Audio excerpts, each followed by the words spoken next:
रावण छल से माता सीता का हरण कर लेता है और बलपूर्वक उन्हें पुष्पक विमान में बिठाकर अपने राज्य लंका ले आता है। इस जघन्य कृत्य से पृथ्वी कांप उठती है और आकाश रोने लगता है। माता सीता व्याकुल और असहाय होकर फूट फूट कर रोती हैं।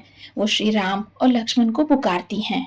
रावण उन्हें अपने महल के अंदर एक सुंदर उपवन अशोक वाटिका में ले आता है, जो उत्कृष्ट फूलों, फलों के पेड़ों और शांत तालाब से भरा था। ये बहुत सुंदर स्थान था, फिर भी माता सीता के लिए ये एक सोने का पिंजरा ही था। अशोक वाटिका में रावण ने माता सीता को लुभाने के हर संभव प्रयास किए। उसने उन्हें भव्य उपहार दिए, अपार शक्ति और धन की पेशकश की और यहाँ तक कि उन्हें इनकार करने पर गंभीर परिणामों का भय भी दिखाया।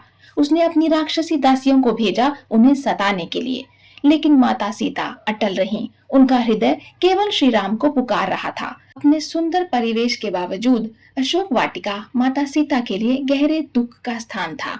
उन्होंने खाने पीने से भी इनकार कर दिया। उनका एकमात्र सहारा उनकी अटूट भक्ति और श्री राम के आगमन के लिए उनकी प्रार्थनाएं थीं। उधर जब श्री राम लक्ष्मण जी को उस स्थान पर देखते हैं जहां उन्होंने अभी अभी मारीच का वध किया था, तो वे चिंतित हो जाते हैं। वे लक्ष्मण जी से पूछते हैं, भाई तुमने जानकी को अकेले छोड़ दिया और मेरी आज्ञा का उल्लंघन कर यहाँ चले आए।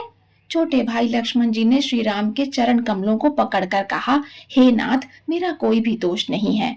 मैं भाभी माँ के आदेश के आगे विवश हो गया था, मुझे क्षमा कीजिए। कुटिया में माता सीता अकेली हैं और यह एक मायावी छल था। ये विचार श्री राम को चिंता से भर देता है। कुटिया में माता सीता नहीं थी। ये देखकर प्रभु श्री राम और लक्ष्मण जी दोनों दुखी हो जाते हैं।